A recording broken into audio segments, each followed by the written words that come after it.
Morning friends. ये आपकी old NCERT का चैप्टर नंबर सेकंड है। फर्स्ट चैप्टर हम पहले ही कंप्लीट कर चुके हैं जो हड़प्पन सिविलाइजेशन से रिलेटेड था। ये आपका स्टोन कॉपर फेज से रिलेटेड सेकंड चैप्टर है। तो पहले इसके अंदर हम चैल्कोलिथिक सेटलमेंट्स को देखेंगे। अगर हम नियोलिथिक पीरियड की शुरुआत की बात करते हैं तो उस समय मेटल्स का यूज़ शुरू हो चुका था, ठीक है ना, यानी एंड की बात करते हैं, सॉरी। तो न्यूलिथिक पीरियड्स के एंड की तरफ जैसे जैसे हम हटते चले जाते हैं उस समय तक जो पीपल्स थे उन्होंने मेटल का यूज़ करना शुरू कर दिया था। और उस मेटल की अगर बात करें जो सबसे पहले यूज़ हुआ था तो वो आपका कॉपर था। आपको ये याद रखना है, ये कॉपर फर्स्ट मेटल था जो यूज़ किया गया था। और सेवरल कल्चर्स जो है वो इसी कॉपर के यूज़ करने पर बेस्ड है। और ये जो आपका चैल्कोलिथिक कल्चर है वो इसी कॉपर को स्टोन के साथ मिला के इम्प्लीमेंट करके जो तुमने कल्चर क्रिएट किया है उसी को हमने बोला है चैल्कोलिथिक, यानी कॉपर प्लस स्टोन को मिला के जो आपने इंस्ट्रूमेंट बनाए हैं उनके यहाँ पे जो कल्चर क्रिएट हुआ है उसी को चैल्कोलिथिक कल्चर या चैल्कोलिथिक पीरियड कहा जाता है। तो जो शुरुआत के सेटलमेंट थे ना वो थे आपके साउथ ईस्टर्न राजस्थान में, ठीक है। जो चैल्कोलिथिक फेज के शुरुआत के आपको सेटलमेंट्स मिले हैं वो आपको साउथ ईस्टर्न राजस्थान में मिले हैं, एमपी के वेस्टर्न पार्ट के अंदर मिले हैं, महाराष्ट्र के वेस्टर्न पार्ट के अंदर मिले हैं, ईस्टर्न इंडिया के अंदर भी मिले हैं। और इन इन साउथ ईस्टर्न राजस्थान में दो साइड्स मिली हैं आपको। एक साइड का नाम है अहर और दूसरी का नाम है गुलंद या गिलंद, सॉरी, है ना। तो राजस्थान में आपको दो इंपॉर्टेंट साइड हैं जो चैल्कोलिथिक साइड्स हैं। एक आपकी साइड का नाम अहर है और एक आपकी साइड का नाम गिलंद है। ये आपकी साउथ ईस्टर्न राजस्थान में पाई जाने वाली चैल्कोलिथिक साइड्स हैं। कॉपर प्लस स्टोन को यूज़ किया गया कल्चर है यहाँ पर, ठीक है, अहर और गिलंद। उसके अलावा कुछ हमें बनास वैली में मिली है, ठीक है ना। वो ड्राई जोन है बनास वैली, वहाँ पर भी हमें चैल्कोलिथिक साइट्स मिली है। एमपी के मालवा के अंदर मिली है, कयाथ और ईरान, यानी एमपी के अंदर तीन जगह इंपॉर्टेंट है। अगर आप चैल्कोलिथिक साइट की बात करोगे, कॉपर प्लस स्टोन कल्चर की बात करोगे तो आपको तीन जगह याद रखनी है एमपी के अंदर, दैट इज़ मालवा, कयाथ और ईरान, एरन जिसे बोला जाता है। तो ये तीनों आपको अच्छे से याद रखनी है। दैट इज़ एमपी के अंदर पहली नंबर पर मालवा, उसके बाद कयात और उसके बाद एरन। तो आपको अभी देखी थी बनास वैली, उससे पहले आपने अहर और गिलन देखी थी साउथ ईस्टर्न राजस्थान में। और एमपी के अंदर आपको कौन कौन सी मिली है? एमपी के अंदर आपको तीन मिली है, पहली एक मालवा, कयात और एरन। उसके बाद अगर आगे चलते हैं तो वेस्टर्न महाराष्ट्र के अंदर बहुत सारी साइट्स मिली है। अगर वेस्टर्न महाराष्ट्र में देखेंगे तो सेवरल चैल्कोलिथिक साइट्स हैं। एग्जांपल देखोगे तो जॉर्वे, आपको ये कहाँ याद रखनी है? महाराष्ट्र में, जॉर्वे, नेवासा, ठीक है ना। और जो आपका दैमाबाद है ये भी आपका महाराष्ट्र में मिला है और महाराष्ट्र के ये अहमदनगर डिस्ट्रिक्ट के अंदर मिला है, ठीक है। तो महाराष्ट्र में भी आपको तीन साइट्स याद रखनी है, जैसे आपने एमपी में याद रखी थी मालवा, कयाथ और एरन, ठीक है ना। मालवा, कयाथ, एरन आपने आपने एमपी में याद रखी थी और महाराष्ट्र के अंदर आपको याद रखनी है जॉर्वे, निवासा और दैमाबाद, ठीक है। दैमाबाद जो है आपका वो अहमदनगर डिस्ट्रिक्ट के अंदर है। बाकी जॉर्वे और आपका दैमाबाद और नेवासा, ठीक है। आपको मैप में भी वक्त दिखा दिया जाएगा जिससे कि आपको याद हो जाए। तो आपको तीन साइड एमपी में जिसका नाम था मालवा, कयात, एरन, और तीन साइड आपकी महाराष्ट्र में जॉर्वे, नेवासा और दैमाबाद।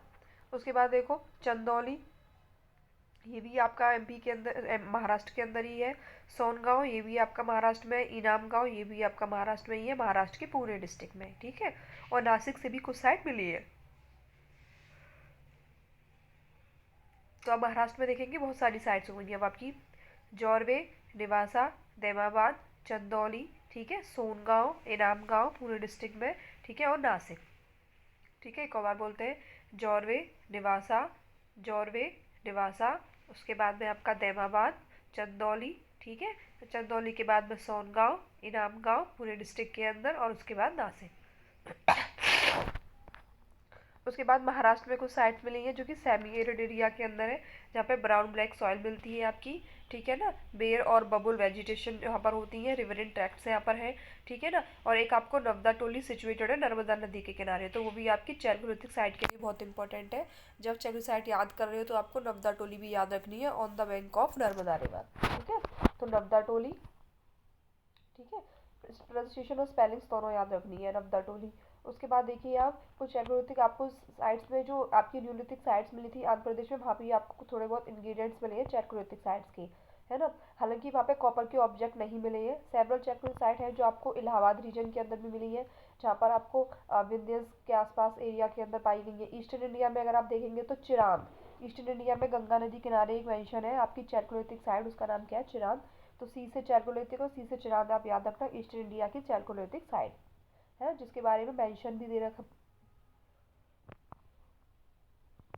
भी कर रखा है। कैसे है कि अपंडू रजर डिबी इन बर्धमान डिस्ट्रिक्ट, ठीक है ना, और महिषताल और मिदनापुर डिस्ट्रिक्ट में वेस्ट बंगाल में। तो आपको चिरांद तो देखा है गंगा नदी किनारे। उसके बाद आपको वेस्ट बंगाल में भी दो याद रखने हैं, एक आपको महिषताल याद रखना है और उसके पहले एक आपको ये पंडू राजर दिब्बी भी याद रखना है, ठीक है। तो आपको पंडू राजर दिब्बी और महिषवाल ये दोनों आपको कहाँ याद रखने हैं, वेस्ट बंगाल के अंदर, है ना। पांडू राजर दिब्बी, ठीक है, जो आपका और दूसरा आपका महिषताल भी जो आपका मिदनापुर डिस्ट्रिक्ट के अंदर वेस्ट बंगाल में, महिषताल और पांडू राजर डिब्बी। अब चक्रवर्ती कल्चर के बारे में देखते हैं। तो जो लोग इस कल्चर से बिलोंग करते हैं उन्होंने छोटे छोटे टूल्स का, वेपन्स का यूज़ करना शुरू कर दिया था। उन्होंने स्टोन के बने हुए ब्लेड यूज़ करे थे, और स्टोन के बने हुए जो ब्लेड थे वो चक्रवर्ती कल्चर में बहुत इंपॉर्टेंट पोजीशन रखते हैं। बहुत सारी जगहें तो ऐसी थी जहाँ पे स्टोन के जो ब्लेड थे इस तरीके से इंडस्ट्रीज में बनते हैं ना फ्लरिश्ड लेवल पर, इस तरीके से जो स्टोन ब्लेड थे चैल्कोलिथिक पीरियड के अंदर बहुत फ्लरिश्ड लेवल पर बन रहे थे। और इन स्टोन के ब्लेड को हम एक्सेस बनाने के लिए यूज़ कर रहे थे, एक्सेस जिनसे हम लकड़ी वगैरह काट सकते हैं, है ना। तो एक्सेस वगैरह में यूज़ करने के लिए जो स्टोन के ब्लेड यूज़ होते हैं वो इस समय एक इंडस्ट्रियल लेवल पर बहुत ज़्यादा फ्लरिश्ड कर रहे थे चैल्कोलिथिक पीरियड के टाइम पे। और ये ऑब्वियस भी था कि इस एरिया के अंदर बहुत बड़ी बड़ी जो हिल्स हैं वो सिचुएटेड नहीं होंगी, लेकिन उसी समय हम देखेंगे तो रिवरन ट्रैक के अंदर यानी बहुत बड़ी बड़ी जो हिल्स हैं वहाँ पर आपको इसकी साइड्स नहीं मिलेंगी, लेकिन आपको रिवरन ट्रैक के ऊपर इसकी साइड्स अच्छी खासी लेवल पर मिल जाएंगी। कुछ सेटलमेंट जो है कॉपर के इम्प्लीमेंट के वो आपको बहुत अच्छे खासे नंबर में मिल रहे हैं, यानी कॉपर के से बने हुए जो भी आपके इम्प्लीमेंट्स, वेपन्स और टूल्स हैं वो आपको अच्छी मात्रा में मिले हैं चैल्कोलिथिक पीरियड के अंदर। इससे पता चलता है कि जो अहर और गिलंद आपके साउथ ईस्टर्न राजस्थान में जो तो साइट्स मिली थी आपको चैल्कोलिथिक पीरियड की, जिनका नाम आपका अहर और गिलन था, ठीक है ना, वो मोर और लेस ड्राई जोन है ना। बनास रिवर वैली राजस्थान की जो है वो भी मोर और लेस ड्राई रीजन के अंदर ही आती है, तो वहाँ पर भी आपको चैल्कोलिथिक साइट्स मिले हैं, ठीक है, अहर गिलन और बनास वैली। उसके बाद जो अहर स्टोन एक्सिस है या फिर जो ब्लेड है पूरी तरीके से अपसेंट रहा था, कहाँ पर, इस जगह पर बनास रिवर वैली के अंदर। यहाँ पर जो अहर के अंदर अहर जो जगह है राजस्थान के साउथ ईस्टर्न राजस्थान में जो साइड है आपकी चक्रवर्ती साइड, जिसका नाम आपने अभी भी पढ़ा अहर है, वहाँ पर आपको जो ब्लेड्स और एक्सेस हैं वहाँ पर बिल्कुल भी नहीं मिले। यानी कि साउथ ईस्टर्न राजस्थान की साइड अहर के अंदर आपको ब्लेड्स और अहर ब्लेड्स बिल्कुल भी नहीं मिले, एक्सेस बिल्कुल भी नहीं मिली। और जबकि आपने भी देखा कि इंडस्ट्रियल लेवल पे बहुत ज़्यादा फ्लरिश्ड कर रहे थे स्टोन ब्लेड्स, लेकिन उसके बावजूद अहर के अंदर किसी प्रकार का कोई स्टोन ब्लेड नहीं मिला, जो कि साउथ ईस्टर्न राजस्थान की साइड है, चैल्कोलिथिक साइड। और दूसरी तरफ आप देखोगे तो जो हैंडेक्स और बाकी के जो ऑब्जेक्ट और जो कॉपर से बने हुए हैं वो बहुत ज़्यादा मात्रा में मिले हैं, यानी हैंडेक्स आपको मिला है, कॉपर के बहुत सारे अदर ऑब्जेक्ट्स भी मिले हैं न्यूमरस लेवल पर, ठीक है। उसके बाद देखो ये आपका जो है पूरा का पूरा पूरी की पूरी साइड्स इसमें दे रखी है, ठीक है।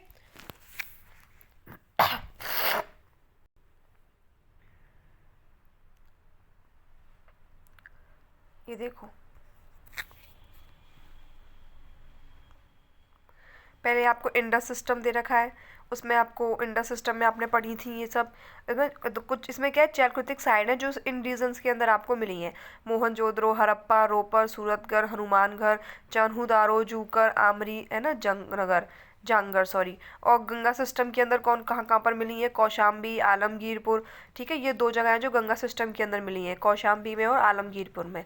हड़प्पन इंडस सिस्टम में बहुत सारी जगह पर चैल्कोलिथिक साइड का चैल्कोलिथिक कल्चर के टूल्स मिले हैं, ठीक है ना। हनुमानगढ़ और जूकर और आमरी और ये जंगनगर, ये आपको नहीं याद होगा, इनको आप याद रखना, बाकी तो आपको पता होगा, अपना नाम सुने होंगे काफ़ी बार, लेकिन हनुमानगढ़ का नाम नहीं सुना होगा, जूकर का नाम नहीं सुना होगा, ठीक है, और आमरी सुना होगा लेकिन जंगर नाम नहीं सुना होगा। तो आप ये तीन नाम याद रख सकते हैं, हनुमानगढ़, जूकर और जंगर, ठीक है, हनुमानगढ़, जूकर और जंगर, ठीक है, जैसे ही जूकर है और जैसे ही जंगर और हनुमानगढ़ है।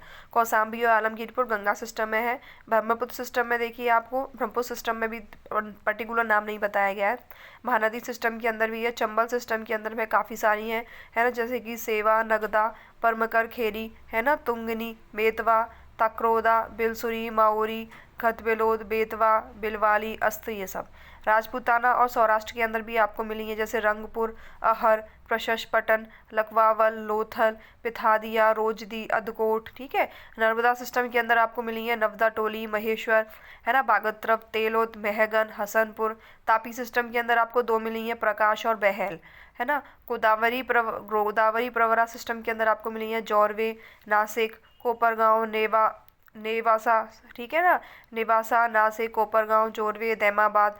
भीमा सिस्टम के अंदर आपको मिली है कोरेगांव, चंदोली, उम्बराज, चनेगांव, अराची, हिंगनी, है ना, नगरवल्ली। कर्नाटक के अंदर मिली है ब्रह्मगिरी, पिकली, हल और मास्की, ये तो आपको याद होंगी। ब्रह्मगिरी, पिकली, हल और मास्की, ये भी चैलकुलेटिक साइट के ही प्लेस हैं।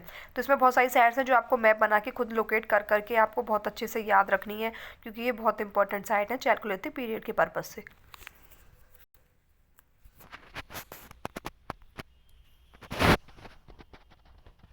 ठीक है। तो आपने हैंडेक्स जो था वो आपको लोकली बहुत ज़्यादा नंबर न्यूमरस लेवल में आपको अवेलेबल था, लेकिन जो आपकी जो गिलन साइड है ना, साउथ ईस्टर्न राजस्थान के अंदर, वहाँ पर आपको स्टोन ब्लेड इंडस्ट्रीज भी मिली है। और यही स्टोन ब्लेड जो आपको साउथ ईस्टर्न राजस्थान के अहर के अंदर नहीं मिला था, एक्स नहीं मिला था, वही स्टोन ब्लेड आपको उसी साउथ ईस्टर्न राजस्थान की दूसरी साइड गिलंद के अंदर आपको मिला है। ठीक है ना, आपको स्टोन ब्लेड की इंडस्ट्री पूरी की पूरी मिली है, वो स्टोन ब्लेड की इंडस्ट्री जो आपको अहर के अंदर नहीं मिली थी,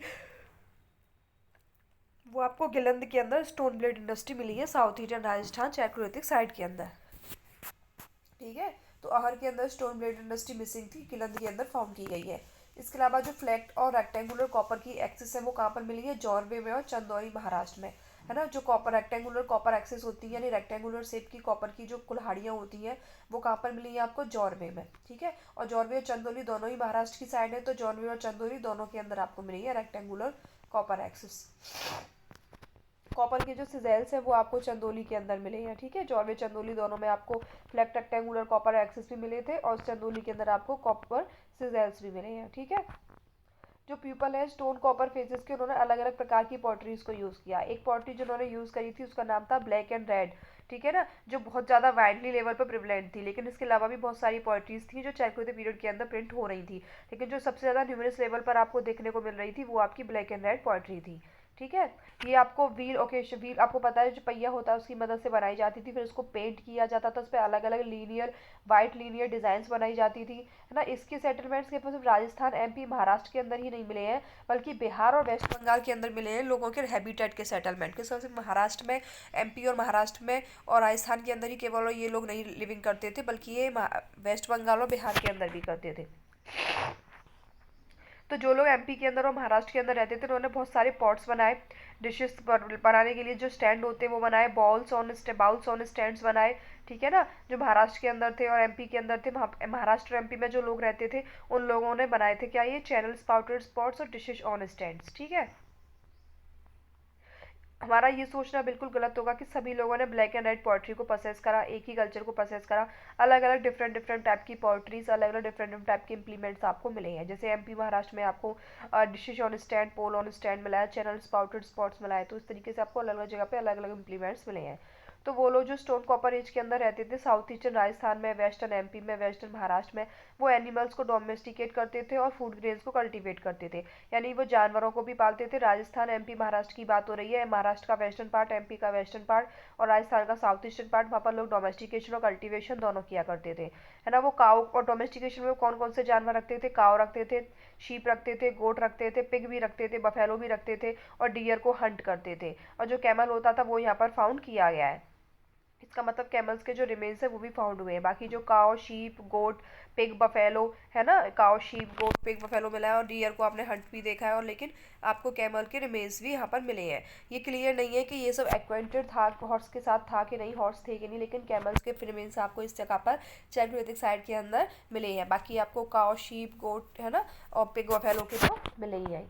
उसके बाद ये क्लियर नहीं है, हॉर्स वाला मैंने बताया, कुछ एनिमल्स ऐसे ही हैं जो आपको आइडेंटिफाई हुए हैं इस जगह पर, जैसे कि हो सकता है वो कुछ रिमेन्स ऐसे हैं जिसे मैं हम क्लियरली आइडेंटिफाई तो नहीं कर पाए, लेकिन ऐसा लग रहा है कि शायद वो हॉर्सेस के या डंकी के या फिर वाइल्ड डैश के जो है रिमेन्स हो सकते हैं। तो लोगों ने बीफ खाना शुरू कर दिया, जो सुगर का मांस होता है उसे हम बीफ कहते हैं। ठीक है ना, मीट जो होता है, पिग मीट जो होता है। लेकिन उन्होंने पॉर्क जो है, सॉरी, उन्होंने बीफ खाया, यानी कि जो काउ मीट है वो तो उन्होंने खाया, लेकिन उन्होंने जो पिग मीट है, पॉर्क, उसको उन्होंने नहीं खाया, है ना। उसका इतना ज़्यादा कंसिडरेबल स्केल पर हमें देखने को नहीं मिलता है, यानी कि वो नॉन वेज भी खाते थे। पीपल जो थे वो वीट और राइस, जो दो इम्पोर्टेंट क्रॉप्स हैं हमारी, अब जो वीट और राइस उन दोनों को प्रोड्यूस करते थे। इसके अलावा कुछ स्टेपल क्रॉप्स जैसे कि बाजरा है, उसको भी प्रोड्यूस करते थे। वीट प्रोड्यूस करते थे, राइस प्रोड्यूस करते थे, बाजरा क्रॉप को भी प्रोड्यूस करते थे। बहुत सारी पल्सेस जैसे कि लेंटिल, लेंटिल आप मसूर की जो होती है दाल, आप उसको लेंटिल कहते हो, तो पल्सेस में वो मसूर उगाते थे, बाजरा उगाते थे, वीट और राइस उगाते थे, ठीक है ना। और ब्लैक ग्राम, ये दालों में कौन कौन सी दाल थी, लेंटिल, मसूर थी। ब्लैक ग्राम थी, यानी काली वाली जो दाल होती है, हरी वाली जो मूंग बोलते हैं, ग्रीन ग्राम थी। ग्रास पी यानी मटर वाली, मटर जो दाल बोलते हैं वो थी। तो मसूर, black gram, green gram, grass P, ये सब थी, ठीक है। तो ऑलमोस्ट जो फूड ग्रेन्स था वो आपको नर्मदा टोली, जो आपकी नर्मदा नदी के किनारे जो आपकी साइड सिचुएटेड है, नर्मदा टोली जिसका नाम है चक्रतीर्थ साइड का, वहाँ पर आपको ये सारे ग्रेन्स के जो है रिमेन्स मिले हैं। महाराष्ट्र के अंदर ही है ये भी, ठीक है ना। और बहुत सारी प्लेसेस है जहाँ पर आपको सीरियल्स डिस्कवर हुई हैं, डिगिंग किया है, तो हमने नर्मदा टोली के अंदर से हमें बेर और लिंसेड के बहुत सारे प्रोड्यूस मिले हैं। कॉटन जो था वो ये लोग प्रोड्यूस करते थे, क्योंकि डेक्कन में आपको पता ही है ब्लैक कॉटन और अच्छी मात्रा में पाया जाता है। रागी, बाजरा और बहुत सारी मिलेट्स थी जो आपको लोअर डेक्कन के अंदर मिली है, जो लोगों ने प्रोड्यूस करी है। ये कुछ इंस्ट्रूमेंट है जो वो लोग बनाते थे इस तरीके के, देखो जार टाइप के, कुछ इस तरीके के, है ना। ये ग्लास बाउल टाइप के इस तरीके से, बाउल स्टैंड, है ना। ये आपको मैंने भी बताया था कि जो आपकी एक साइड थी जहाँ पर आपको बाउल ऑन स्टैंड महाराष्ट्र में मिला था, ठीक है ना। इधर ही मैंने आपको भी बताया था, इधर देखो, एक बार देख लेते हैं, ठीक है। बाउल ऑन स्टैंड था आपका, ये रहा, है ना। कहाँ से मिला था ये आपको, महाराष्ट्र और एमपी से। तो एमपी और महाराष्ट्र के जो लोग थे उन्होंने क्या बनाया था, चैनल स्पाउटेड स्पॉट बनाया था, डिशेज ऑन स्टैंड बनाया था, बाउल ऑन स्टैंड बनाया था। तो फिर आपका dishes on stand, bowl on stand, channel spouted spot, ये एमपी और महाराष्ट्र दोनों के अंदर मिले थे, ठीक है। Dishes on stand, bowl on stand, आपको ये दोनों चीज़ें कहाँ मिली थी, यही मिली थी। और ये आपको थोड़े एग्जाम्पल्स दिखाए गए। नब्दा टोली के जो आपके पोइट्रीज थे उनके भी उनके एग्जाम्पल्स हैं, देखो इधर। नर्मदा टोली जो कि महाराष्ट्र में नर्मदा नदी किनारे स्थित है, वहाँ पे बहुत सारी पोइट्रीज पाई गई थी। उनके एग्जाम्पल्स इस डायग्राम के अंदर दे रखे हैं। जो आपका ईस्टर्न इंडिया है वहाँ पे आपको फिश हुक मिला है, ठीक है। बिहार और वेस्ट बंगाल में जो दो इंपॉर्टेंट प्लेस है जहाँ पर आपको चक्रातीर्थ साइट्स मिली है। गंगा में आपको चिरांद मिली थी, वेस्ट बंगाल में मैंने आपको दो बताई ही थी, ठीक है ना। और एक तो आपकी थी पंडू राजा डिब्बी, और एक आपकी थी महेश्वरुल। तो आप ये दोनों ही जो मिली थी साइड वेस्ट बंगाल में, और कुछ बिहार में मिली थी। बिहार चिरांद जो है बिहार के अंदर है, वहाँ पर आपको फिश हुक मिला है ना। राइस आपको फाइंड हुआ है। जो लोग यहाँ से बिलोंग करते थे कॉपर स्टोन फेस से, ईस्टर्न रीजन के अंदर, उन्होंने फिश और राइस पर रहना, फिश और राइस वो बहुत ज़्यादा एज अ पॉपुलर डाइट के रूप में यूज़ होता था, अभी तक भी यूज़ होता है। चैग्रोइथ पीपल जो थे वो जनरली जो है बर्न्ट ब्रिक्स को एक्वायर नहीं करते थे, जो कि आपने हड़प्पन कल्चर में देखा था कि बर्न्ट ब्रिक का बहुत ज़्यादा यूज़ हो रहा था, टेराकोटा फिगर्स बनाने में भी यूज़ हो रहा था। तो सेल्डम यूज़ करते थे वो बर्न्ट ब्रिक्स का। कभी कभी उनके जो घर होते थे वो मिट्टी के बने हुए भी मिले हुए हैं, ठीक है। जिन्होंने वाटल या डब से मिल करके बनाए हुए हैं, या फिर थेस्ड हाउस है जो झाड़ियों से मिल करके बने हुए होते हैं। राजस्थान में जो झोपड़ियाँ होती हैं, तो थेस्ड हाउस मिले हैं, कच्ची मिट्टी के घर मिले हैं। तो जो पकी हुई मिट्टी की जो का यूज़ बहुत ज़्यादा हाई लेवल पर नहीं मिला है। लेकिन जो इनाम गाँव जो है चैक्रोटिक फेस की सबसे पुरानी आपकी साइट है वेस्टर्न महाराष्ट्र के अंदर। यहाँ पे बहुत सारे लेवल पे मड हाउस मिले ओवंस के साथ में, और यहाँ पर हमें सर्कुलर पिट्स भी हमें मिले हैं, ठीक है।